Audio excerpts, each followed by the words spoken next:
Wolfpack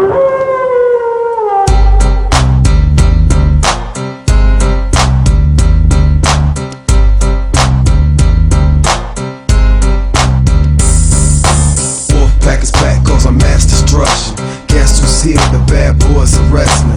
Testing competition, win the war, that's their mission. Not no mercy, see the rings like the street. If you don't know, you better find out the Wolfpack. Here to prove a point, number one, best believe that you don't wanna tussle with them. I'll be here for. What is up, everybody?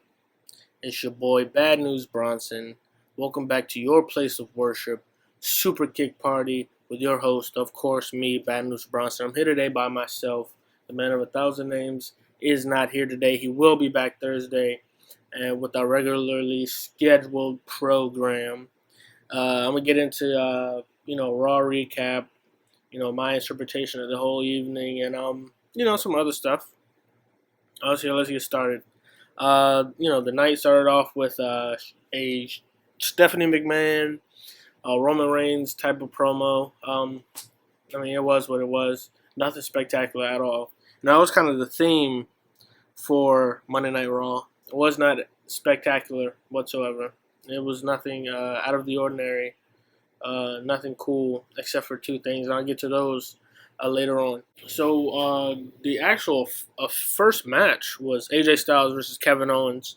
A phenomenal match. This is part one of the two coolest parts of Monday Night Raw. AJ Styles versus Kevin Owens was so good, man.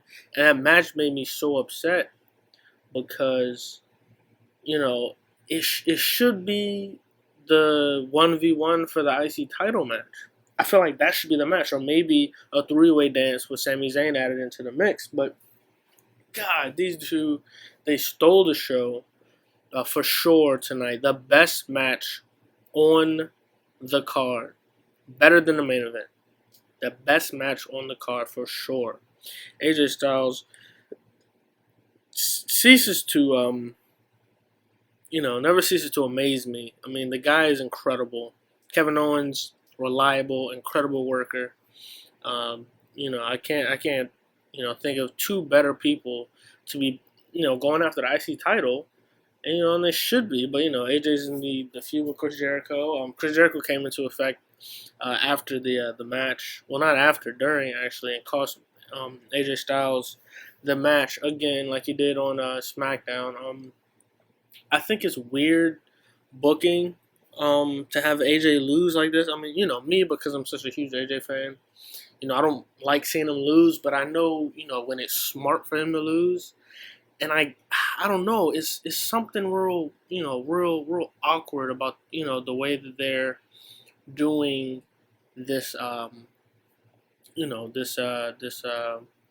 this match between the two. I mean, I don't know. It's just, I think if we're ever gonna see AJ Styles go after the IC title belt, which should be the first title he goes after.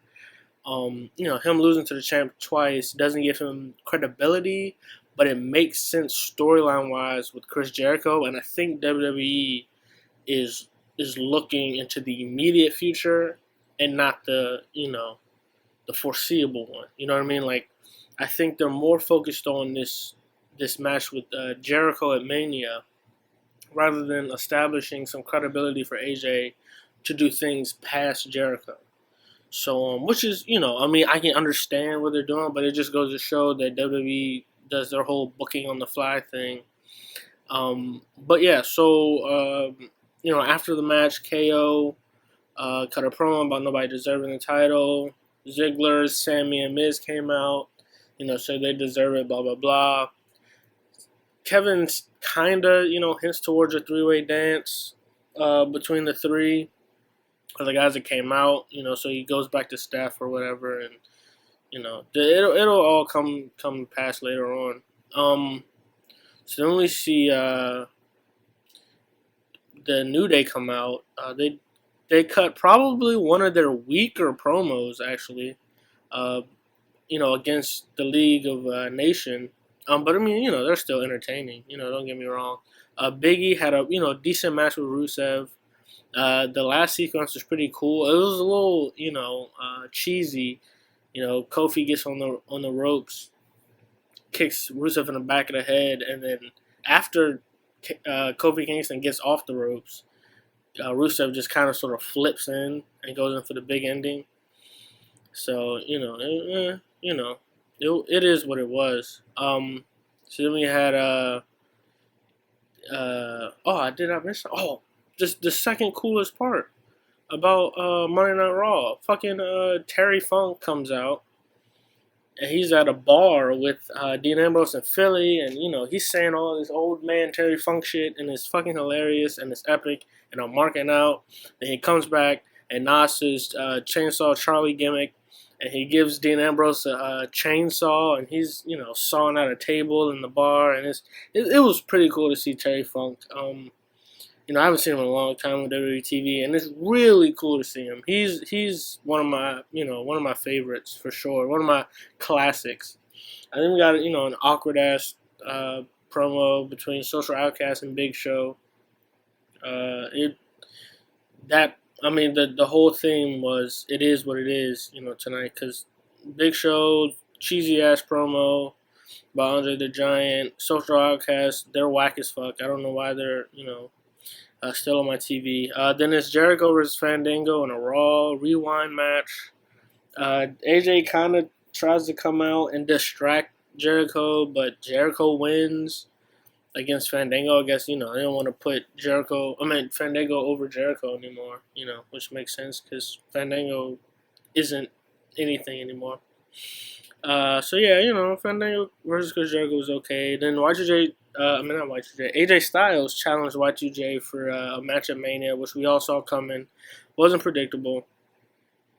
It was predictable. That was it. And then Kevin Owens comes out, introduces the three guys that are going to be in a triple threat, but it's not The Miz, Ziggler, or Sami Zayn.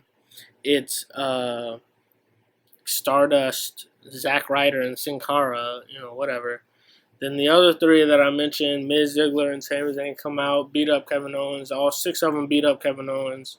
Then they kind of sort of fight each other a little bit. Then Kevin goes back to Stephanie, is like, did you see this? None of them deserve it. She basically books the 7-man ladder match for the IC title, which I believe should be it should be like a thing that happens every WrestleMania. I think they should put the IC title up for grabs against 6 other superstars in a ladder match. I think it'll bring a little bit more credibility to it around WrestleMania season, and it gives WrestleMania ladder match that it's lacking when they don't have Money in the Bank. I think it's kind of like a playoff of the Plan C type thing, kind of, sort of, almost, whoever's the IC champ around, Mania season, he knows that, his match at WrestleMania is going to be a ladder match.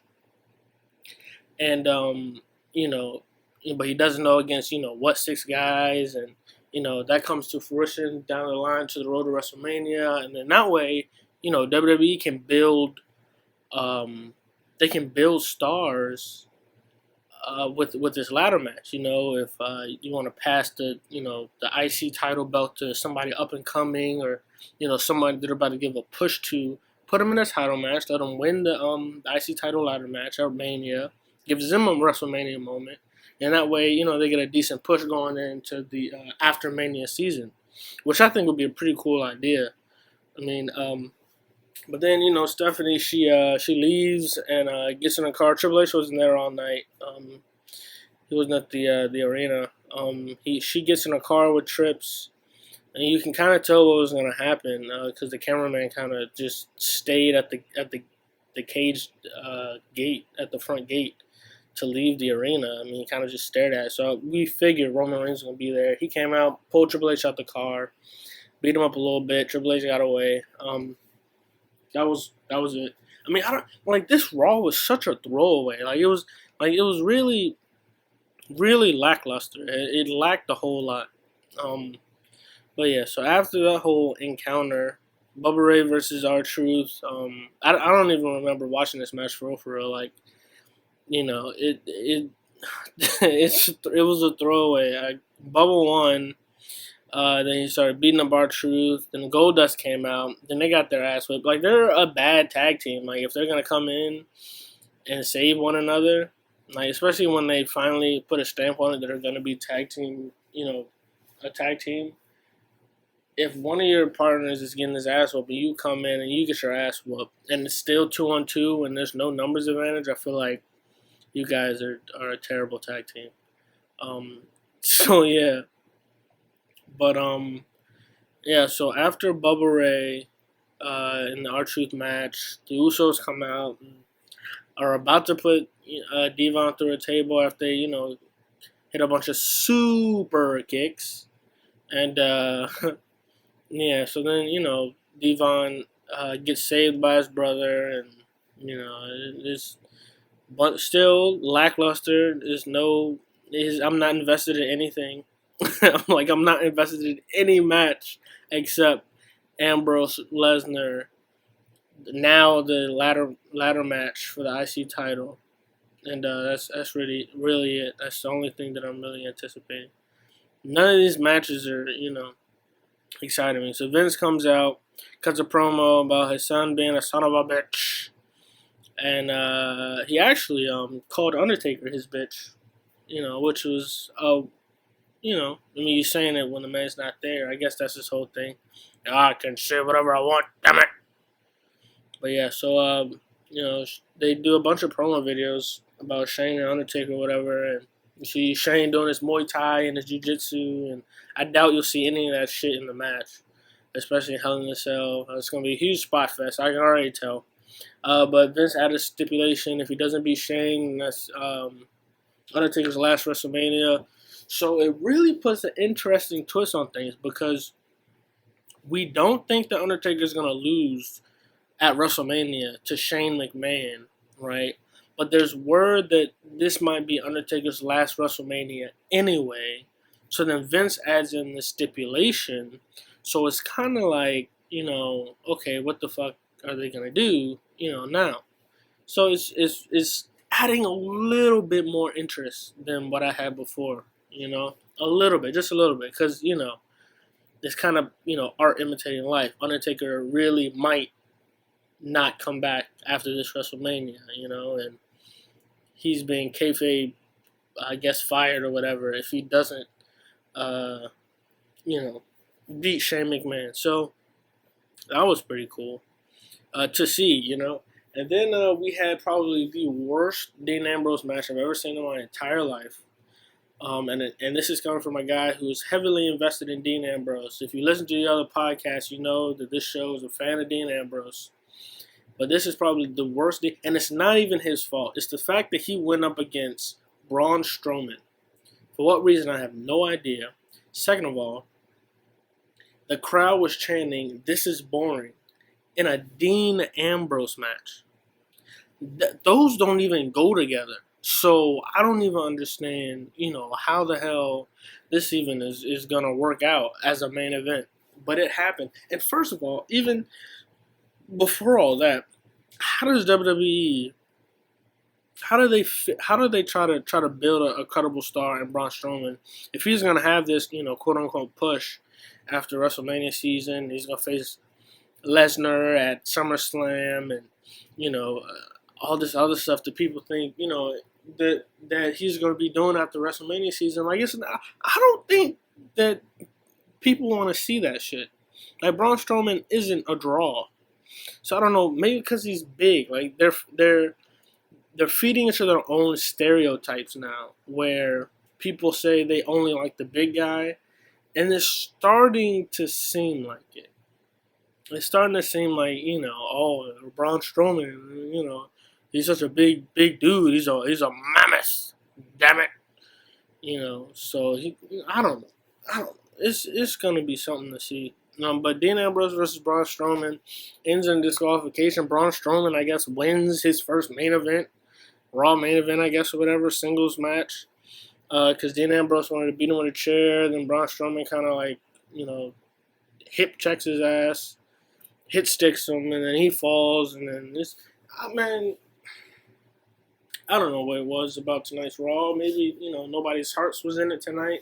But none of the matches seemed uh, worth watching. Like, this isn't a Raw that you're gonna look back years from now and be like, oh, holy shit, this is incredible. Not like you see the Raw where Shawn Michaels puts the Canadian flag up his nose, or Raw where John Cena unveils the new title. Like, this isn't gonna be anything of that sort whatsoever. Like, this was probably the worst Raw for a long time, and I wouldn't be surprised if the ratings were dreadful for today's Raw. I would not be surprised they were dreadful. SmackDown's Thursday, and Brock Lesnar's supposed to be there, so hopefully their ratings will be up. And I'm pretty sure, I guarantee it, I'm calling it right now, SmackDown's ratings are going to be higher than Raw's this week. Only because Brock Lesnar's been advertised for SmackDown, and this Raw was so terrible. I promise you. But yeah, that was it for Raw. It was cheeks. It wasn't good. It was booty. You can really tell that WWE is missing so many people around the season. Like this is probably, and I don't ever really, misrate things. As far as like I call them as it is, and Raw, if it has good wrestling, I don't care about the promos and all the other shit. Like, if it has good wrestling, to me, it's a decent Raw to watch. But today, it just wasn't. Like, you could just watch the AJ Styles KO match, and that's it, man. Like, that was it. That was the only thing that was decent. Not even decent. It was a great ass match. Like, but everything else was just bad. And it upsets me to say there's something that I watch every week so bad, but I'm gonna watch it next week because I'm so heavily invested in the product, and it's part of what I do now. It's a hobby now. I'm putting out podcasts every week about it because that's just what it is now. So hopefully, it gets better after the season when everybody comes back from their injuries, and we have a better outlook on what's to come in WWE. You know what I mean? Yeah, hopefully, you guys enjoyed some of it, I guess. I don't know. A little bit of it. So, anyway. I don't know, this is kind of hard without having a co-host, you know what I mean? Like, it's kind of hard. But I'm trying to have, find things to talk about. I got my notes here, and they're kind of a one-man showing it, But, yeah, so, I guess we can go into not so much our favorite, but my favorite. And I think I'm going to do this week my favorite NXT wrestler. NXT has become an incredible product to watch wrestling on. I mean, I think exclusively putting it on WWE Network, it kind of restricts everyone from seeing it, legally. But, me, I don't have the network. I'm not afraid to say it. And I'm not afraid to say that I watch NXT illegally every fucking week because I'm not putting my money in WWE anymore. So, yeah. But, yeah, so my favorite NXT wrestler right now, this might be a surprise. Some might say Bayley, some might say Finn Balor, some might say Samoa Joe. But I'm saying Chad Gable. And you want to know why I'm saying Chad Gable? Well, it's simple, all right? Chad Gable reminds me so much of, like, Kurt Angle, like Charlie Haas, Shelton Benjamin. Like, he's a great wrestler. And he's not a indie, an indie darling. He's not, he didn't tour ROH in Japan. And, he's a WWE product, He was an amateur wrestler. WWE wanted him. They signed him. He's a WWE product. They have created Chad Gable. And he's one of their few successes. And the same thing could be said about Jason Jordan. But Chad Gable, I think, is my favorite because his moveset is amazing. The way he twists and turns and the mat-based wrestling is amazing. And some of the cool stuff that they do is just incredible. Like I'm almost like anxious to see them on the main roster, Chad Gable especially, because like they don't have the tag team division that NXT has, I say this because I read this article on WhatCulture.com today, and they're talking about how there was like top 10 NXT superstars that they're afraid to see on the main roster, or something like that, and it was American Alphas, and I agreed because they were saying WWE main roster doesn't have a tag team division that is as structured so well as NXT is, and their comedic appeal will come off great for the WWE main roster product, but they're wrestling, they're because they're wrestling wrestlers, like they're tried and true wrestlers. I don't think they're going to be appreciated as much on the main roster as they are at NXT. I mean, seeing them wrestle maybe twice a month on an NXT show, I think garners their reputation a lot more. I mean, because it's so amazing to see them work, and to see Chad Gable work is incredible. So I think that I think that him being on the main roster, I don't want to call it a detriment, but it won't be as exciting as on NXT, man. I think if WWE sits down and they look at their tag division, they're like, we have great NXT tag team stars, and if we ever want to move them up to Raw and SmackDown, we have to heavily invest ourselves in this tag team division. Because without it, the Revival, Enzo and Cass, the Vaudevillains, American Alphas, they're not gonna last. They're not gonna last at all. So yeah, my favorite NXT star right now, Chad Gable.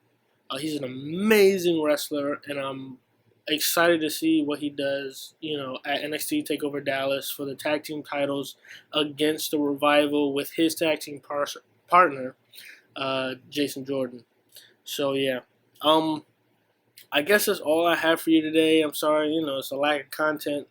Man of 1,000 names isn't here. We will be back on Thursday. We will be doing something special for you guys on Thursday. I hope to see you there. This has been your place of worship.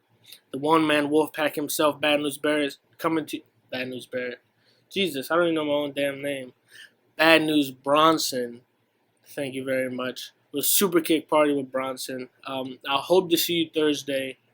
Like my boy Ziggler always says, show off.